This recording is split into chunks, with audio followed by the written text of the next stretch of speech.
hear anything? Yeah, that's loud and clear. Can everybody hear Zindika? Can you hear some music? Great. Okay. Okay. Can you hear some music?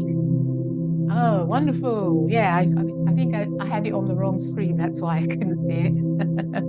So many things. Okay, so actually I will also turn it down a little bit. Well, yeah, okay, yeah, okay. So, yeah, okay, welcome everyone. Thanks, William, for yeah, thanks, William, for inviting me on really to come and co-host with you. So, this session is roughly going to be around 90 minutes. And I'm going to be doing a brief meditation, and then we'll introduce our guest, Cathy-Mae. And then just to say just a little bit, just who I am, I'm Zindika. And this is, you know, my first session like this with the Thursday Club. And I'm a meditation mindfulness coach, over 200 hours of facilitating meditation, and I also work with chakras, EFT, and other sound and energy healing type of modalities. So just so you have so you know a little bit about what I do, as well as getting involved in MNPC as well. And the last. Maureen, do you have a question? Is it too loud? Okay, let me turn the music down a bit, actually. Yeah, thank you, Kareem. It might be a little bit loud. Yeah, I'll just turn it down a bit. If it's too loud, just say. Music is too loud. Too loud, okay. That bit better? Not going down at all, it's staying the same. It's staying the same. Okay, well, okay, what I'll do is I'll just take it off. I can't really, so if it's too loud, then we'll drop into the meditation. Okay, stop screen share. That's better. Thank you. Oh, that's okay. Let me just turn that off for myself as well. Okay, and then we're here. Okay. Yes, so okay, yeah. Yeah, sorry. It can sound it really comes up a lot louder, the music, when you hear it on Zoom. I don't know why, because I do meditations on Zoom, and whenever I listen back, it always sounds much louder than I heard it during the meditation. So, so I'm going to start off with a little brief meditation, just to welcome you in. And also after that, I will introduce you to our guest this evening, Cathy-Mae. So just a brief meditation, just to get you all to be here and to just being in a receptive mood, a calm, focused mood as we go into our Thursday book club this evening. And after I introduce Cathy, she can expand on her bio a bit further and what it is that she's going to present this evening. So for now, let's just focus on being here. So you can close your eyes down or you can just keep them lowered, but we're just going to tune in, focus on being here, bringing ourselves to the present moment and leaving outside anything that you were doing before, and just being here with an open with an open mind and being receptive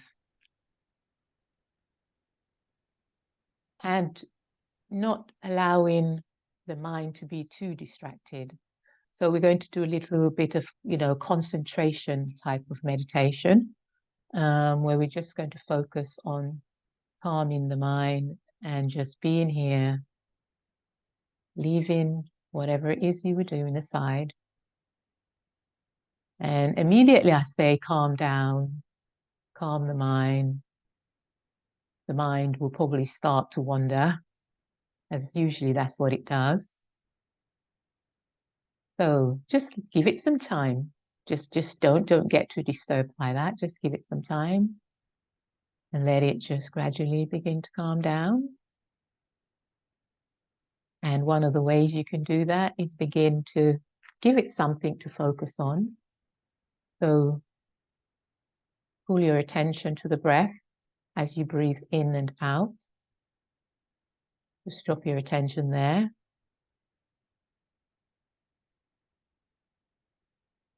And that should help you to just begin to calm down and be here in the space, ready to take part in this evening session.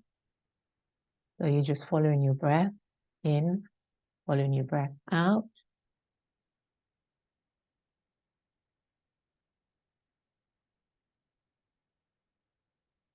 And that's where your concentration is for a while.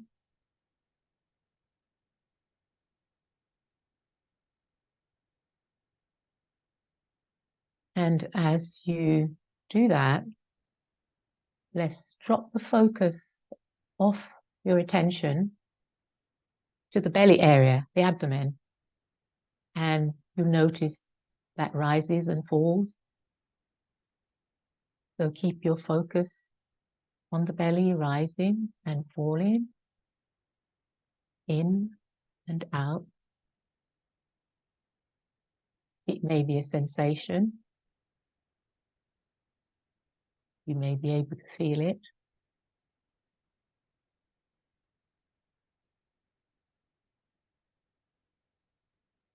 Or you're just following the journey of the breath to the belly, in and then out.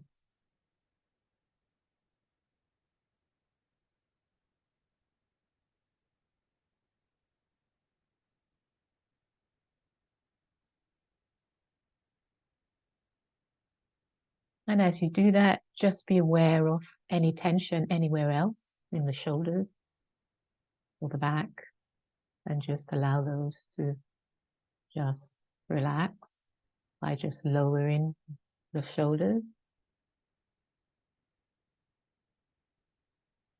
while continuing. Just allow that breath to fill out the belly, in and out.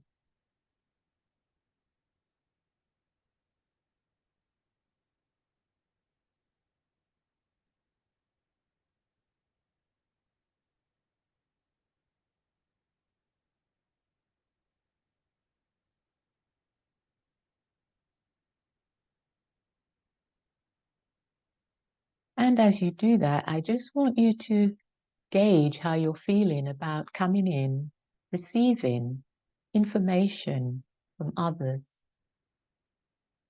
Just gauge how that feels for you in the body. Whether anything jumps up in terms of the mind. What do you feel when you think about receiving? How easy is that for you?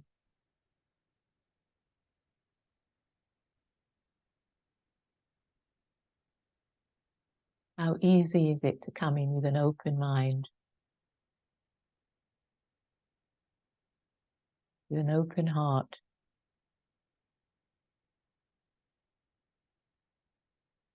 to hear what you hear without judgment, to feel what you feel, and be open to those emotions.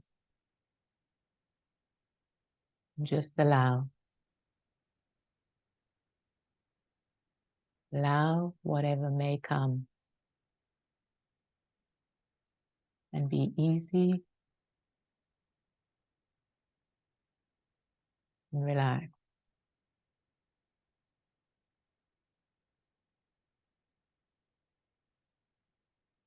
So let's just drop back to following the breath in and out of the belly, in and out.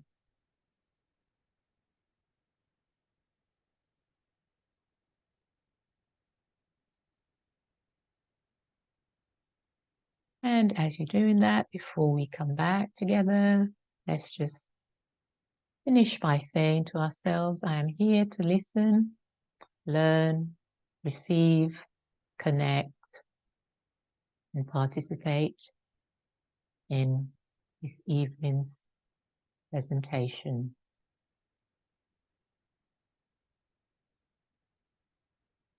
Give thanks. You gradually come back in your own time. You can open your eyes when you're ready. Okay, so I'm going to jump straight into introducing a little bit from Cathy-Mae Karelse bio, and she can always fill in anything else as she during her conversation. So, Cathy, I'll just say a little bit from your bio. And you did pronounce your second name, your full name. I think it's Karelse, Cathy-Mae Karelse, or Karelse. PhD in an independent specialist. She is an independent specialist in deep systems change and decolonization with 20 plus years expertise in social transformation. In the last decade, she has extended her work to social health policies and systems and is a recognized thought leader in diversity, inclusion, and belonging. She designs and develops customized change-making strategies at multiple levels to shepherd meaningful transformation. So I'm going to jump a few sentences along, Cathy, and it says, Dr. Karelse has worked with corporates, governments, policy institutes, communities, and global programs to establish policies, processes, and social strategies of leadership, well-being, transformation, and growth. Yeah, just thinking if there's anything else. Yeah, I mean, Cathy can fill in on that. How does that sound, Cathy? Welcome. Thank you so much, Zindika, and thank you to you, William, and thank you to all of you for being here. I'm grateful to see friends who look familiar and friends who are new. So many thanks for inviting me into this space and being able to have these conversations, which are of course very topical for us, but they're also conversations that we want to have move us forward, right? We want to have them so that we actually are making, being able to take steps forward. So very conscious of you offering your time so that we can collectively actually shape our futures that we want to bring very much into the here and now. I have the great pleasure of introducing, she's not a DJ, people, but introducing my music mate. So Corinne Griffiths is going to be in conversation with me this evening, and Corinne and I have only known one another for a few months, I believe. And Corinne is a corporate coach, a personal coach. But the thing that I find so amazing, she's like a total mindfulness star, right? Every second week, or first week, I should say, weekly, Corinne gets nominated for another award. She's big, people. She is big on LinkedIn. There's a lot of love and a lot of celebration, and it's all very amazing, Corinne. I so admire what you do. You use old warehouses. You bring people together. You DJ for other people's retreats. You provide musical spaces, all to get the beat and the rhythm going so that you can drop these mindfulness moments into the ways in which you're moving in this world. I think it's incredibly creative, and most recently you are now doing mindfulness food and appearing on BBC. So you are in the company of greatness, people. It deserves a little bit of a smile, even for those of you who've like had a long day. This is Corinne. We want to smile at her and make her feel like absolutely welcome. So Corinne and I will be in conversation with one another this evening to talk about this topic, and we really are wanting it to be conversational. So we'll have a conversation, and Kareen will guide us in terms of pausing and noting our own questions and inquiries that come up. But we want to leave sufficient space at the end so that we can have more of a conversation happening that engages all of us and your important and beautiful voices as well. So Kareen, if you could please come into the space. Thank you so much. Thank you, Cathy-Mae. Wow, I don't even know where to go next with that introduction. So thank you for that. And yeah, it's just trying to make sure that we get the message of mindfulness. It's definitely, especially with your discussion today, we know we have some work to do with how that's done in our communities, but ultimately, we are trying to get that message about how we can live cohesively, better together in this world. So thank you for asking me to talk with you on this and on this journey really over the next sort of 45 minutes with everybody, or hour, just giving the opportunity for people to listen to what you have to say, and first asking you about why you decided to write this book. Really, I think we should start off there, telling us about you and why what compelled you to write this book around disrupting mindfulness. Thank you. So I discuss this in the book, and I want to clarify for people because it's important in terms of why I wrote the book in the first place. So I'm from South Africa, and in the context of South Africa people, despite the way I look, I'm classified, and I'm doing this in inverted commas, I'm classified colored in South Africa, right? So this is not a mixed family, like the whole family is colored. There's no white in the family. So even though I look the way I do, Steve Biko, a great South African hero, I'm sure some of you recognize his name, said, if you want to oppress a people, oppress their minds. And apartheid, of course, is experienced not only in South Africa, it's not only de jure apartheid. We experience apartheid in most countries in the world, right? So we get this de facto apartheid that is a reality in most places. And so in the South African context, Steve Biko then developed this movement, which was like a Black consciousness movement. And so this brings together all of the people who, according to the South African classification scheme, were classified as everything else but white, right? So the classification scheme, I mean, there were like 10 categories. It was pretty crazy. So the ones that are commonly known are African Black, other Black, colored, other colored. Don't ask me what these things mean. Indian, those were but there were at least 10 of them. And that's how the government, using Group Areas Act, created a divide and rule strategy. And so one of the things I want to speak about a little bit later on is it's really helpful for us to tease out this concept of whiteness, the practice of whiteness, which is not about white people or white-bodied people. It's really about power structures that are used to divide bodies and to make some bodies vulnerable and fearful, and to create some privileges so that you're always dividing people. And you practice that kind of power over because it means that you then have people having to fight over a little bit of power, right?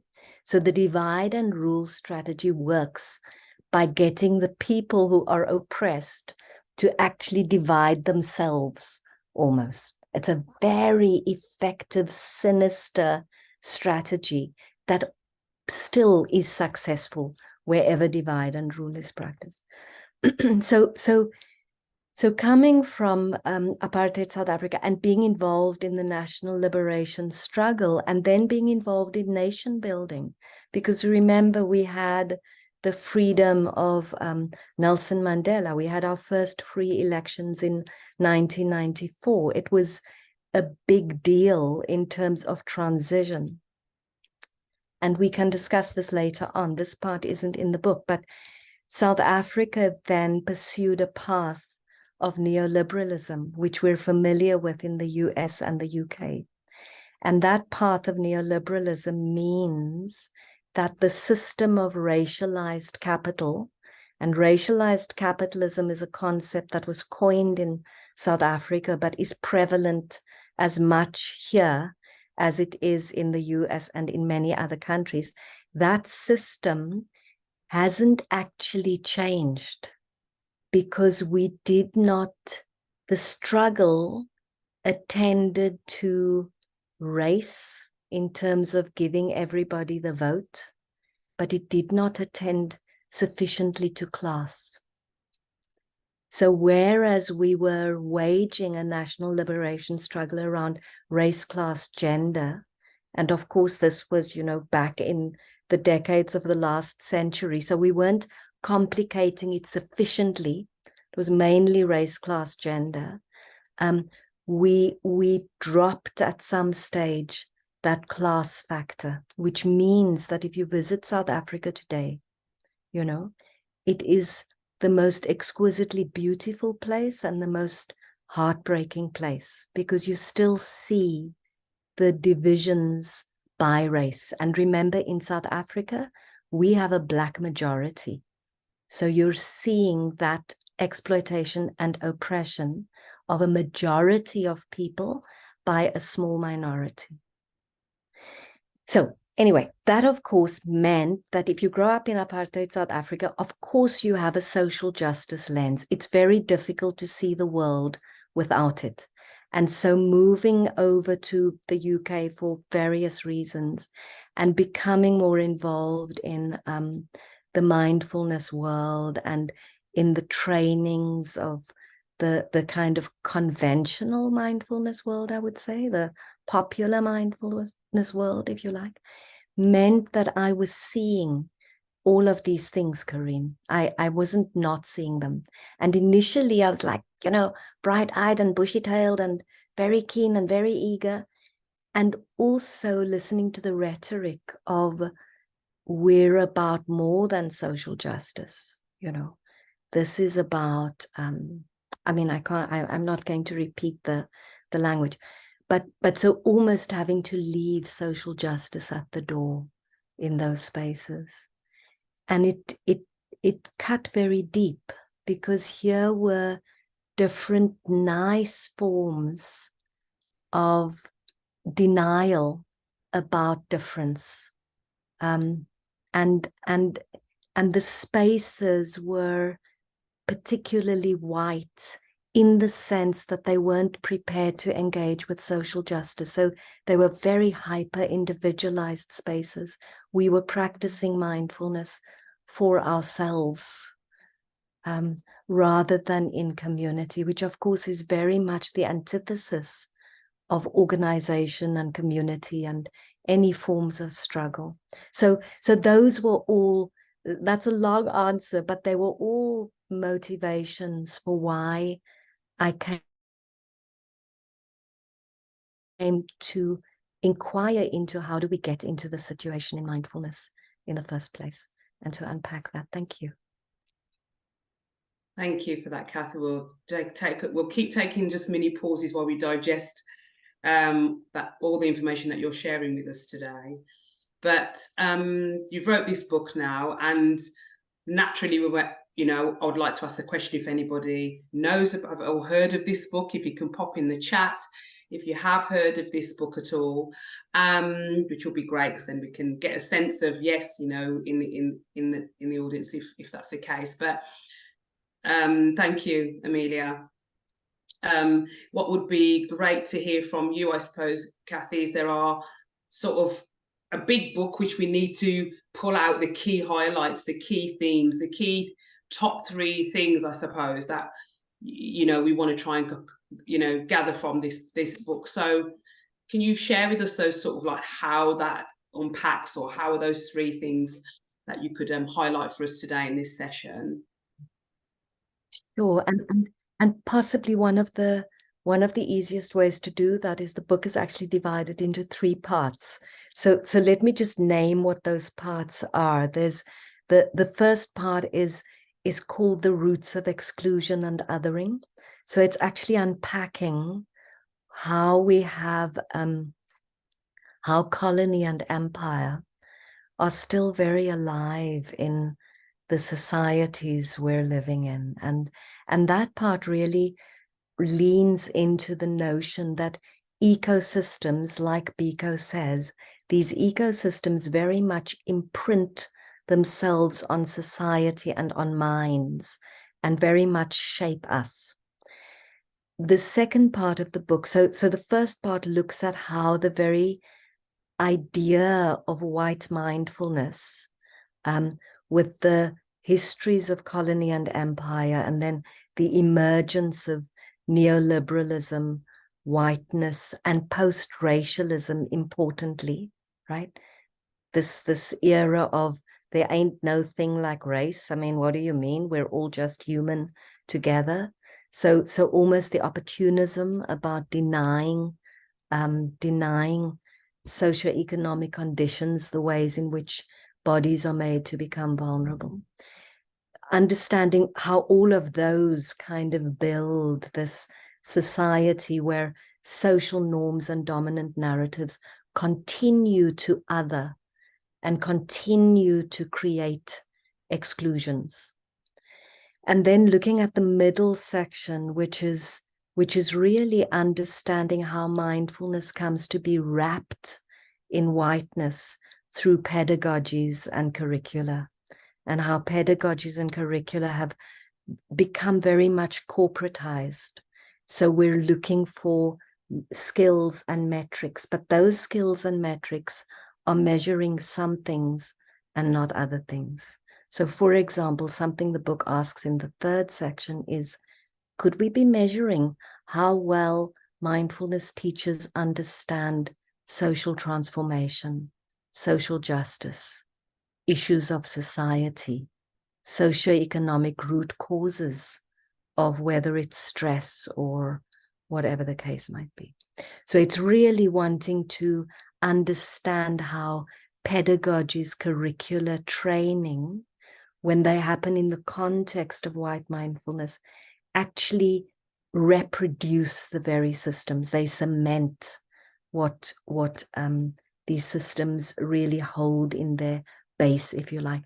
And then the final section is looking at embodied justice and at changing worlds, and the ways in which many movements, whether it's the wonderful drumming circles that you people are so well known for, or whether it's the radical Dharma movement, etc. At the emergence of all of these as ways of just doing things very differently and stepping outside the bounds of white mindfulness.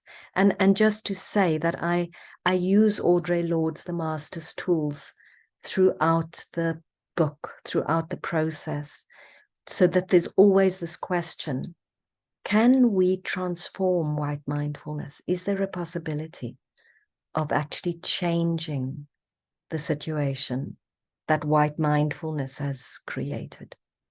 Yeah. Is that enough for you, Karine? I don't want to go on for too long. I just wanted to just give people an opportunity to ask some questions around those three key areas just for a moment. Did anybody have any sort of questions on anything that Cathy has shared in those three parts? Is that Anka? Forgive me if I've not pronounced your name correctly. Is that? You pronounced it perfectly. People usually can't.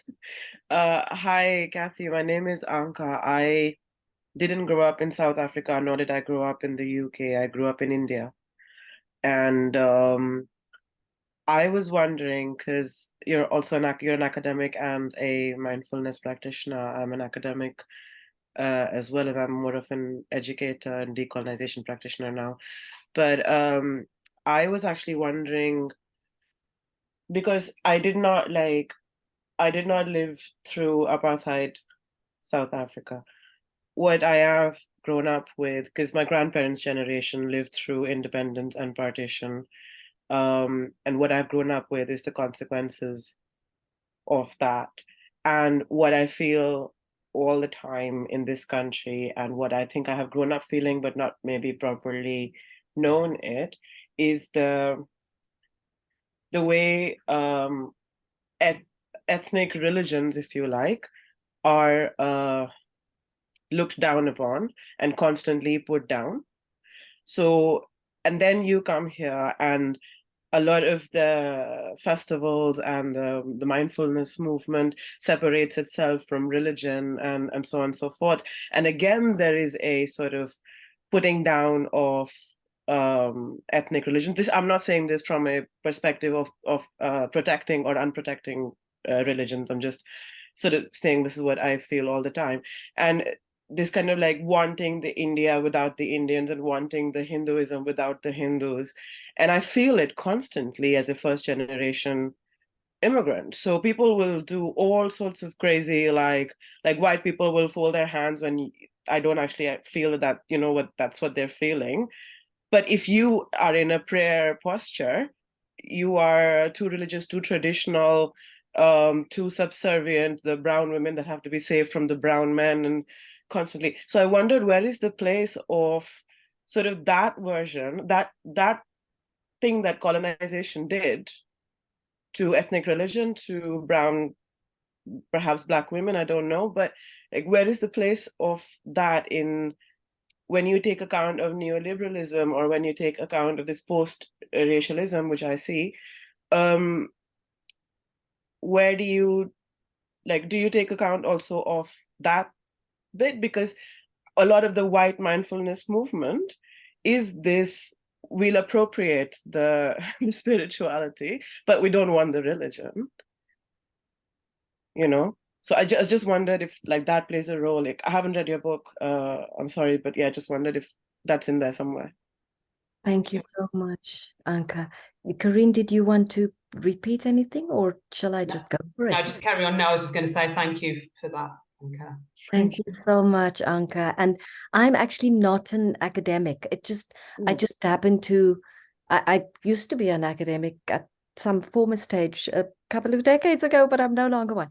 But thank you for the question, Anka. And you know what I'm not going into is the detail of the book. So that first section that looks at the roots of exclusion and othering draws quite heavily on Edward Said's book on Orientalism, and understands the notion of othering, of course, comes from there. But it's exactly what you're naming, this appropriation of bits and pieces, and what is chosen and what is rejected. And of course, what happens in that developing narrative is that, as you say, you know, people are too cultural or too religious, or there's always something wrong with the people. And so, and the ways in which, and I mean, it's a very painful topic, right? Because it's almost unbelievable that this is happening in this day and age, where we've come so far, and yet the practices of othering, of exclusions, of exploitations, of downgrading people, of stamping on cultures, stamping on religions, the ways in which that comes into words now are things like, when white mindfulness is taught, sometimes you will hear the words of, these are the original teachings of the Buddha, right? In other words, people today understand better what the Buddha, whatever, and it's Siddhartha Buddha. It's not necessarily recognizing a range of Buddhas. It's a particular Buddha who people now are much closer to that origin and have far more knowledge. So it's, you know, Anka, these underlying narratives, the underlying social norms in the society becomes, of course, the lens through which everything else gets filtered. And so that colonizing mind is something we also want to check in ourselves, right? What othering have I interpreted and internalized in my life?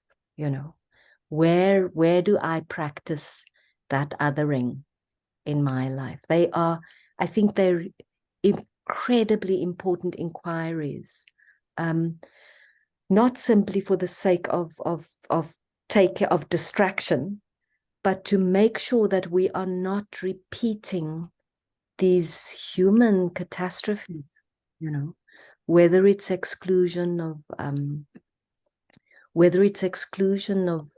ethnicities, and commonly whether it's exclusion of genders, right, of trans people, of, you know, so and engaging necessarily in intersectionality to understand how all of this plays out. I'm very aware that we could go on forever on this topic, Anka, but I know there was another hand up, and I, of course, like you, I love the engagement, so I will stop there so that somebody else can come in. Thank you.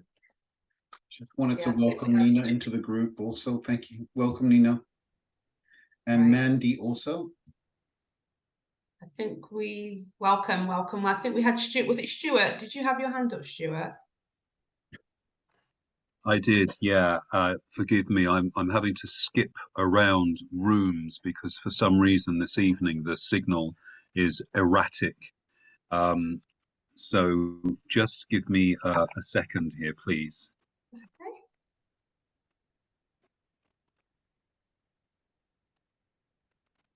Hi, good evening. Thank you, Karine. Thank you, Zindika, and of course, thank you, Cathy-Mae. So I just wanted to ask the question in regards to this, as I would language it, this decolonial perspective you are taking in your overview or your inquiry or your critique of mindfulness as an industry in the global north.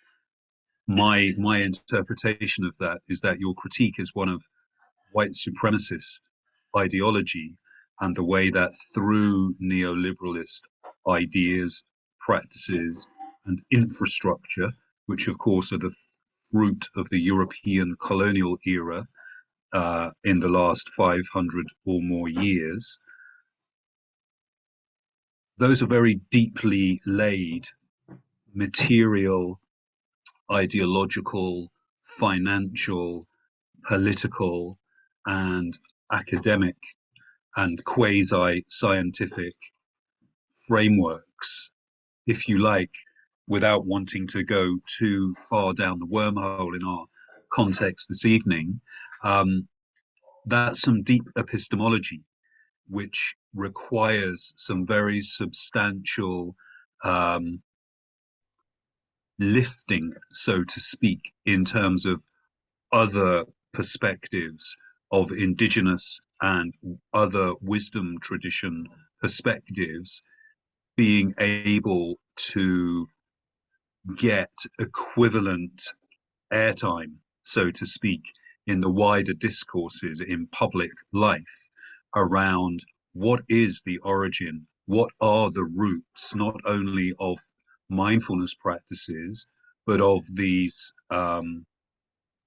physical and conceptual and ideological frames of reference, if you like, the canvas upon which these practices are now foregrounded. So that's my kind of reading and my appreciation of what you're arguing with your book. And I think it's very well presented and very clear and very incisive. So my question is around the fact that people who have seized power typically aren't too happy to relinquish it. So rather than setting up a scenario of trying to take power back from people that currently have some, what are your thoughts around the orientation of, in a way, pivoting away from direct challenge and contestation and more towards a reconnection between, across, and amongst indigenous and diasporic communities to really try and appreciate and substantiate and connect with the depth of these wisdom traditions and the ways in which they can serve us in this time of, as it's in my understanding anyway, referred to as polycrisis. How can we use these historic indigenous wisdom traditions as resources to meet this very challenging unfolding present? Karine, I know you want to say thank you as well, so I will let you say thank you, and then I will dive right in. Yeah, Stuart, you went in there. You went in there. Thank you with that. Yeah, I was really taking that all in. So, yeah, Cathy, you're going to be the one to answer that question, because I was like, whoa, nice, great journey in the mind there, Stuart. So, thank you. And welcome to Lavana and Chris Kita, who's actually in South Africa. There you go, Chris. My heart. Stuart, thank you so much. I so appreciate your deep engagement with the material, and this question of multiple indigenous cosmologies that have been suppressed and repressed over significant periods of time, to the point where they also are at risk, as Anka was saying earlier, of being appropriated, right? So we potentially could see the same pattern. So I was reading two questions there. The one was about power and people not being willing to cede power, and the other was about how do we move forward in ways that allows for indigenous knowledges and wisdoms and cosmologies to surface,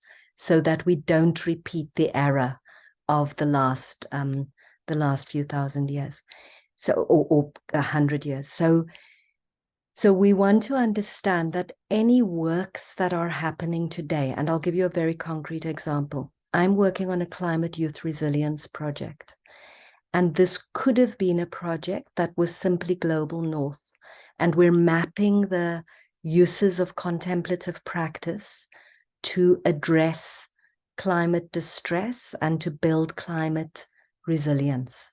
And that could have ended up repeating this notion of the kinds of mindfulness that we see packaged, for instance, in the global north. But what I'm very keen to do with the project is to make it a global project, so that there are as many global South indigenous knowledges and queer voices that come through in that project, because the ways in which people speak about the polycrisis and the climate crisis in the global South, and of course we cannot homogenize the global South, so I want to be careful of that as well, is very different, right? So we are needing to understand and capture different languages and become a lot more literate. There's a lot of illiteracy around those indigenous knowledges and wisdoms. And so that's one of the ways in which, when we're looking at what are regarded as resource gaps, or when people identify resource gaps, how are they tapping into, or how could they be tapping into local wisdoms and knowledges in order to not impose global north solutions as charity or savior mechanisms in the global South or anywhere else. So that's one way in which it's becoming very important to lean in. There are many people now a lot more sensitive to strengthening the language of indigeneity, and that is happening. We know that is happening more in Turtle Island. So the language of indigeneity is coming out there. We know that in Africa, the language of it's not only Ubuntu, it's Kemetic yoga, it's creativity. There are many languages that are reviving as people are leaning into ways of being together in community and ways of meeting the polycrisis. Similarly, of course, we know that there are many revivals, and conditions in all of these places are different. And one of the things we see in whiteness is this flattening of difference, you know. So we flatten difference and we don't recognize difference at all, which means we don't have to engage with it. We can be post-racial and we can say, but we're all human. So what's the problem? You're harking back. That's history. It's part of the past, without having, you know, without needing to look at the ways in which we perpetuate neocolonialism in multiple ways. You were naming some of them, Anka, and you're naming some, Stuart, in terms of not even being able to conceive of cosmologies that are not human-centered. So when we look at the climate crisis, for instance, there are many cultures that already function in relation to the mycelial network, that don't see the supremacy or the primacy of humans over and above any other living beings or elements on this planet, let alone the multiverse. I feel like I'm moving around your question. Let me conclude it, Stuart, in relation to the question of power. You know, part of what we've internalized are very limited notions of power. You know, the colonial model has very limited understandings of power, and it's mostly exercised as power over. And what we're wanting to understand is the tremendous power that resides in community and in power with, in collaboration and in embodied justice, in liberation, embodied liberation, and communal liberation. So understanding the emergence of power with and power within is giving us a very different understanding of the ways in which community actually drives movements, the ways in which movements bring about change. There's a fabulous Runnymede report from 21 that says, change does not come about by filling an educational deficit. You cannot convince people in power by giving them more education that there should be a redistribution of power. You have to build movements in order to make change. And that, of course, is taking shape all the time. So we already are busy changing the world. Stuart, again, I think we could carry on with this conversation for many hours, but I'm going to leave it there and create space for others. And I hope I've done you a little bit of justice as well as Anka. Thank you so much. Thank you, Cathy. Let's take a pause there with all that. Thank you, Stuart, for the question. So I want to make sure that we have time for more questions, but I wanted to just get into thinking about this book and aspects of it that could maybe help this community, you know, whether we be teachers or students, you know, what aspects of this book could really help if, you know, maybe if no one's ready yet, what aspects do you think could help, you know, whichever perspective you may be coming from, which would be great.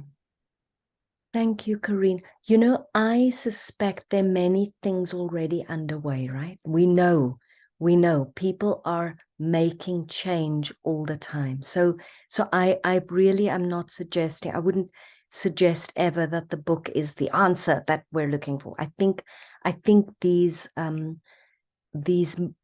changes are emerging all the time and taking multiple forms, and we want to see all and embrace all of those forms, whether it's you working with music, Karine, and working with large groups of people where we're creating spaces where people create their own sense of belonging, whether it's our own understanding of mindfulness circles or grief circles that this community is so well known for.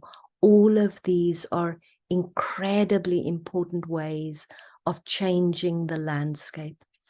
So what I will say is that the book puts together a whole story in terms of the ways in which the current systems are perpetuated.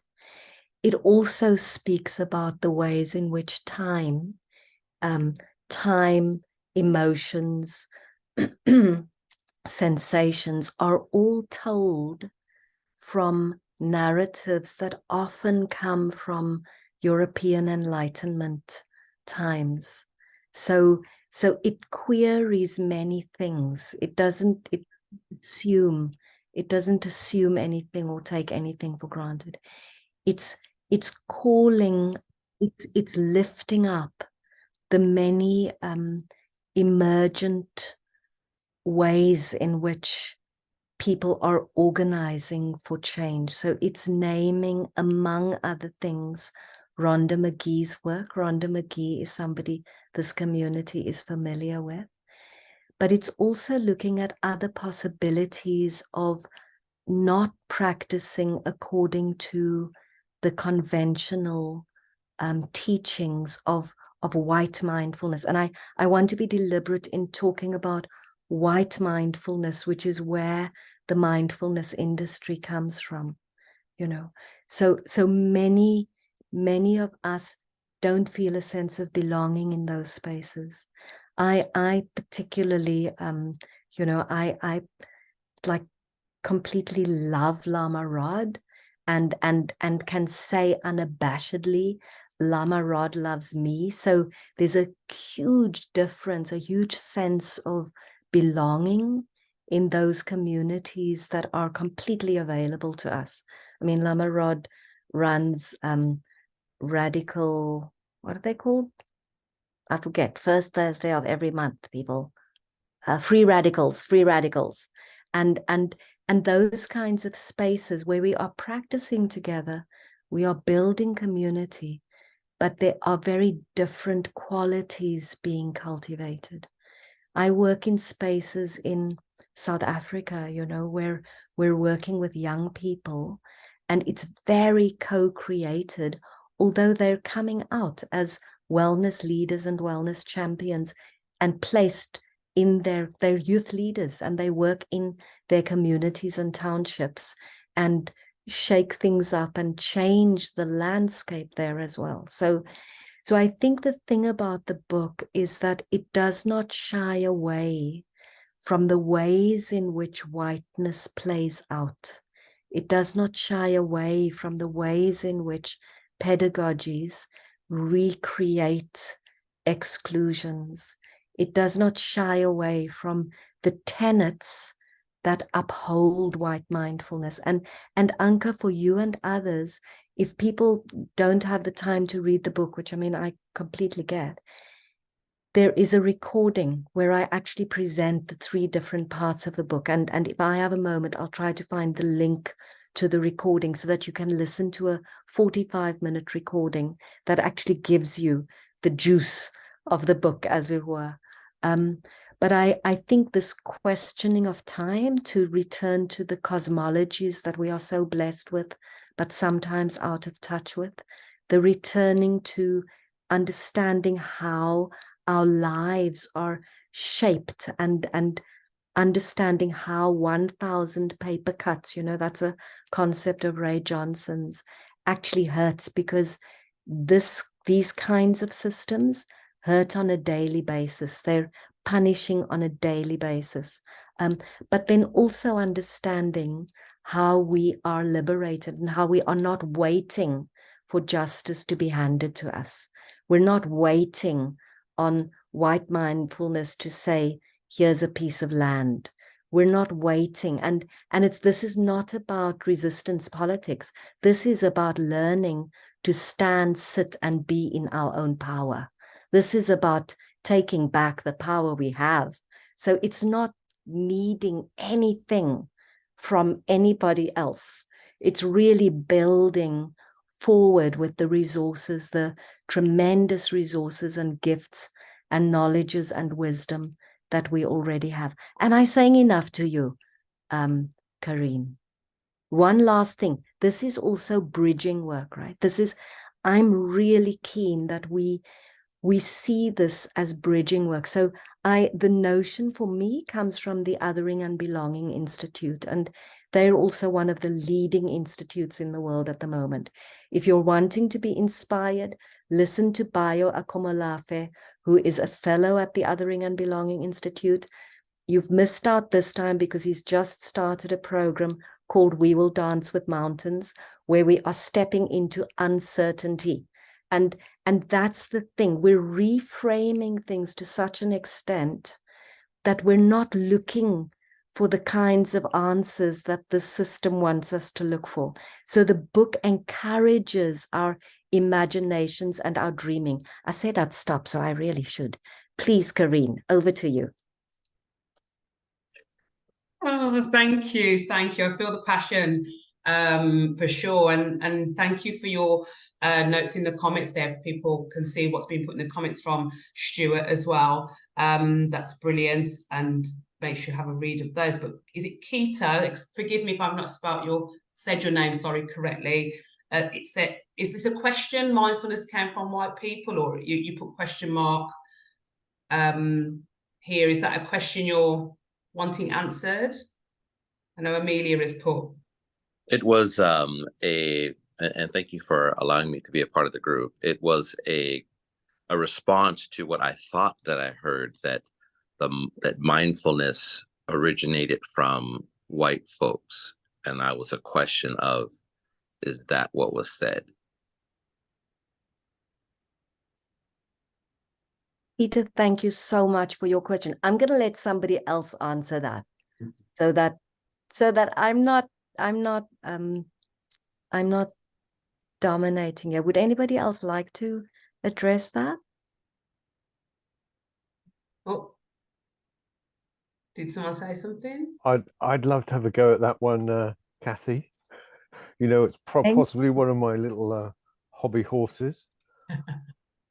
Thank you. First of all, to respond to the and Stuart wants to as well, Mark. Oh, so yeah, okay. Well, Stuart, go go for it. I mean, maybe I'll just throw Go on, Mark. go for a couple of minutes. Go for it. Please. Yes, please. I think asking the question, what is original, which Cathy mentioned, you know, what do people mean by original, is one way of looking at this. But historically, what we have as called mindfulness has come out of a colonial process of interaction with Southeast Asian culture. And that culture adapted in Southeast Asia, the Buddhist culture adapted to produce a practice that was originally developed as a tool of empowerment in Burma to encourage the lay Buddhists or the lay Burmese to protect their identity, so they could teach Buddhist teaching, Buddhist wisdom in the community when the influence of, you know, the colonial influence of the British Empire was taking to pieces, or the institutions of the royal court, and the Sangha are falling to pieces. So one particular monk came up with the idea of teaching what we now know of as mindfulness. as a way of observing experience to become as a way of understanding the Buddhist teachings, and so that this was an easy way for the Buddhist community to become leaders in those times of change. And that became something that was understood psychologically.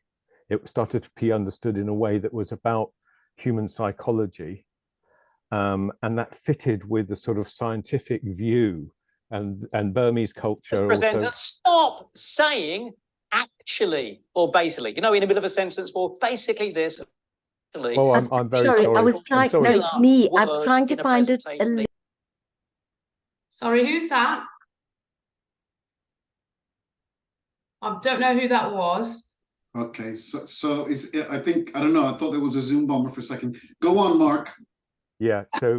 So this became a psychological thing that was used, that that shifted to mainly to America through various different stages, to become a psychological self-help system, and became more and more of a psychologically understood way of people coping with stress and anxiety that was produced by living in, you know, Western culture. So that's when it became mindfulness, or called mindfulness. It's using words and translating words that came from the Southeast Asian Buddhist traditions. So that's the story, if you're asking the question.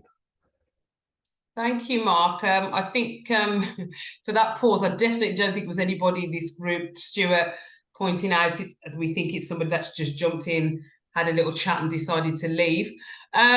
So randomly. So yeah, thank you for that. Stuart, did you want to add to that at all? Absolutely.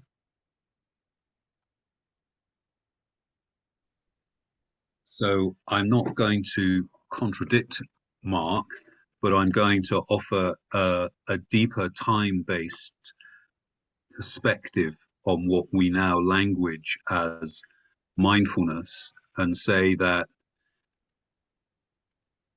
there's a pre-Buddhist perspective on mindfulness that I would offer, that all human cultures throughout recorded history have had one or multiple forms of contemplative and reflective practices, and those practices have been languaged in the modern era in different ways.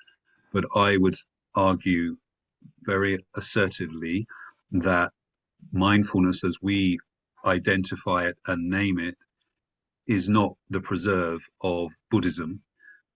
Every established faith has its own contemplative practices, and all indigenous wisdom traditions have their own contemplative, reflective, and quest or vision-seeking practices.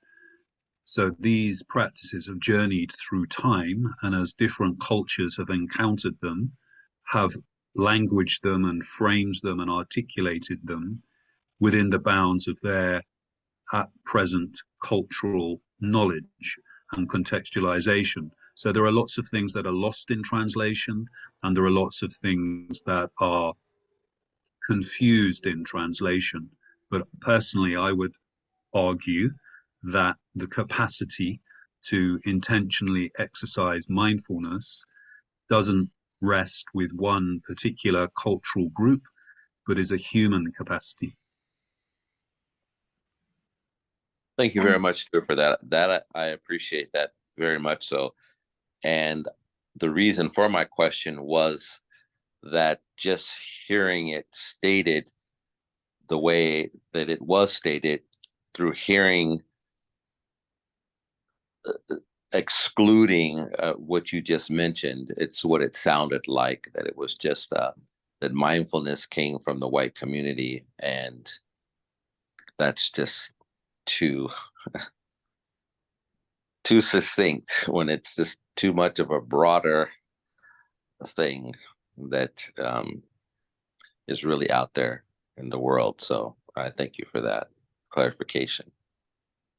Peter, I think you may have come in at a particular time, but I think also Amelia answered you in the chat.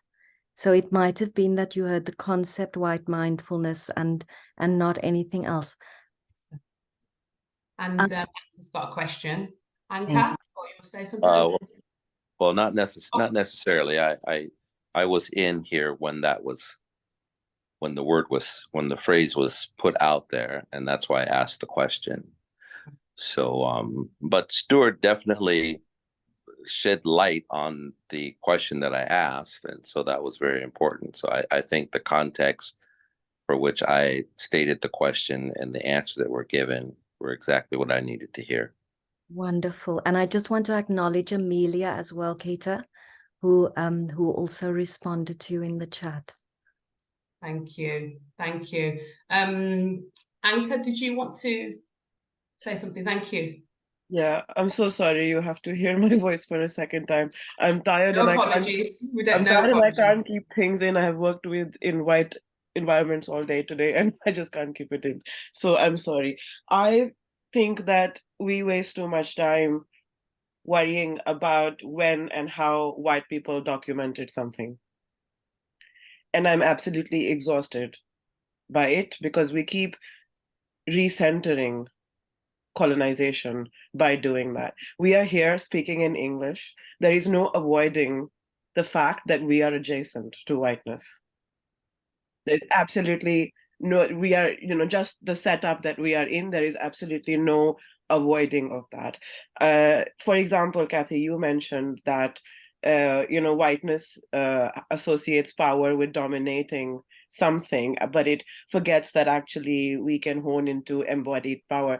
I feel that is still, sorry for being honest, that is still just a response to whiteness. That is still not the solution. When I was growing up back at home, power in Indian mythology, in Hinduism, looked like many things, like the person that meditated and pleased the god, and then the god came and gave this person what they wanted, or the god that was male but turned into female to break someone's meditation. Or power looked like many things. Power looked like fantasy. Power was not just what was done to you or what you could do with yourself.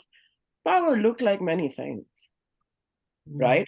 And that we can, in this culture, right, when you say, oh, I meditated so much that I pleased the god and the god gave me something, then you get judged for being people pleasing, because this is a culture of binaries, of good and bad, right? Something can only either be good or bad, can never have anything to do with survival, can never have anything to do with collectivism, can never have anything to do with life. I think the problem is that we are not facing ourselves. The diaspora that does not want to face its traumas with its parents, the India that wants to keep moving on and doesn't actually go in the direction of the West and doesn't actually want to face itself. I think the problem is that we are here talking in English instead of facing ourselves. And I think it all just really boils down to this. I'm sorry, if, I'm disagreeing with a lot of what, everyone is saying, but I'm just very exhausted by this constant recentering of whiteness in everything that we do. And I don't think that by going from the outside to the inside, domination to internal, we are solving the problem. No, we are simply responding to it, and we are still in binaries. That's how I feel. And I'm sorry again for disagreeing. Thank you. And we'll just take a pause for a minute before we'll jump in or whatever. I think that we're in a situation where when we're talking on this call, that all the voice is not about agreeing with each other about how we feel about things. So your apologies is not, no apologies to expression, because expression is really important. Freedom of expression. If you can't be free to be free in this space, then we're not doing the right thing here, are we? So every voice is respected regardless. It's not about this book being the oracle of, it's about looking about how are we going to create a sense of, with everything, move things forward. How are we going to move things forward? How are we going to move together? Because the world is looking for us to argue amongst ourselves forever and a day. So if we don't see where that's coming from and cut through that to get to where we need to get to, we will just be having the same conversation in a year's time. Thank you. So we respect what you're saying, and also we're here to learn and be open to whatever's possible in this conversation, you know. So thank you. And may I add, Karine, may I come in and firstly just thank the people who've been responding, because I think that's really great to have other voices in this space. And to say to you, Anka, I think you're raising something really central, which is actually discussed in the book as well, that it's very difficult. I mean, Sarah Ahmed, for instance, does not discuss whiteness, because you can't discuss whiteness without recentering it. So there's a kind of compounded problem that we have with, and one of the ways that we can get out of it is by drawing on queer theory and queer experiences, where we move away from binaries and where we really are imagining completely differently. So there are ways of stepping out of the current context. It's exactly the work that Bayo Komolafe is doing, stepping into uncertainty, stepping into the unknown, where we don't have these constructs that are shaping not only our dialogue, but our minds and our beings as well. So I think it's a really rich contribution. Thank you so much for bringing it. Thank you, William. We're coming into the last sort of 10 minutes, and I know we close with a short meditation at the end, I believe. So if anybody has any sort of final questions as we go into the last 10 minutes, that would be great, really. And obviously any final pointers from you, Cathy, as too. So anyone with any final questions before we move to Cathy to close? Amelia. Thank you, Amelia. Hello, everyone. I'm Amelia. I'm in the UK and I'm British Pakistani. So there we go. Thought I'd introduce myself a little bit. It's not really a question. I just wanted to say thank you, really. It's been a really nice and enjoyable talk. Your work is very close to my heart. I'm currently doing a PhD in undoing whiteness in LGBT spaces. So I focus on British South Asian people and how they use kind of digital communities to increase their fluid sexuality and gender. So I look at kind of like Indigenous understanding of it, looking at pre-colonial times, and kind of looking at whiteness and racism and all that stuff. So this has been really refreshing, and yeah, I just wanted to say thank you, and hopefully we can have a chat one day and it'll be really nice. Yeah. Thank you, Amelia. Thank you for that. Okay. That would be lovely, Amelia. Thank you so much. Anybody else with any comments or final questions before we close in with Cathy? Cathy, I have a question. So if people wanted to get more involved in some of the work that you're doing, and are there any discussions or other groups that you're running in the next few months to develop? Because I believe your book is not out yet, isn't it? The book is out, but it's only out in hardback. The paperback is due in May next year. And it will be at a fabulous price. I'm like so thrilled, because it will be, I think, on at like $14.99 as opposed to $85 for a hardback, which is the irony of a book about accessibility, which is completely inaccessible. So that's like a moment to exhale around. By the way, please let me confess, people, the noise was me. I'd forgotten to mute myself, and I was trying to, while Mark, and I think you were speaking at the time, Mark, not you, Stuart. I was trying to find the link to the 45-minute thing so that you people could watch it, for those of you who didn't want to read the book. So yes, so it is coming out in paperback and other talks. I think I do a book event next week. That's advertised somewhere on LinkedIn. It's with an organization called the Mindfulness Network. Well, and then I do stuff in October in the States and and in we hope you come back to us, and I would love everyone to just unmute themselves. Please show yourselves wherever you are, and just give Cathy-Mae a round of applause. Can everyone unmute this? Let's just make some noise. well, for all of us. Just not coming on. Just There's not Paula Watson on. and Chiswick, and there's Hyacinth in London and Stuart's, or maybe down in Devon. So we've got people from all around. Nina hasn't been here for a while, and some new faces. And thank you so much also to Kathy Griffiths. There's Lavana. Look, I haven't seen her, so nice to see your face. And Zindika, of course. And I just want to say what's happening in October, because it's actually quite a busy month. So we have an American mindfulness teacher talking about a very important topic about sexual abuse, which is not the norm. And she's written a book, I think she's done a PhD on this, called Love with Accountability. And this is Aisha Sahida Simmons. So I'm really looking forward to this. Please do not miss this. It's going to be incredible. Every year we do a virtual event called Honoring Grief, a 2-3 hour grief space with Hyacinth Taylor, who's on here, and Sharon Brown. This is on Sunday the 15th. And we are going to develop that into a 6-week course. And Mark Leonard over there that you see in the corner is the author of Social Mindfulness, and he will be presenting at the last Thursday of October. So that's the 26th. So this is all on our website. And finally, the 5th annual Empowerment Retreat, which is over 9 days. It's morning and evening meditation. This is our last online event. Because we're gonna actually do it at Birkbeck College live every year. So next year's event will be live at Birkbeck College. Apparently Rhonda McGee, our patron, is coming to host that event. So we're trying to move everything on face to face. So thank you everyone for attending. I want to hand you over to Zindika, who leads our one of the retreat leaders at the Grief Spaces. And thank you everyone for attending and all your support all these years. We put in the crowdfunder also on the chat. If you can give, that would be great, because we get no funding from only funding from you guys to sustain this event. Over to you, Zindika.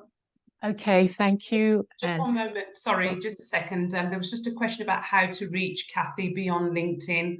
So Cathy, how do people reach you? Shall I pop my Yeah, if you pop wherever they can reach you in the chat, that would be great. Okay.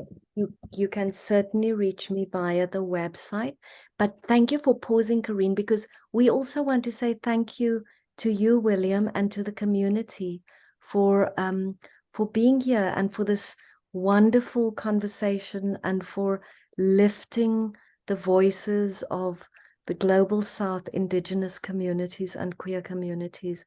It's certainly the work that I think we all are engaged in. So many thank yous for all of your hearts here this evening. Thank you. Thank you everyone for being here, and thank you, Cathy. Really great conversation, and I really enjoy that. Also, you did put in the chat as well a link for you've got a 45-minute recording as well, which people can actually listen to as well off the book. I guess it's like a summary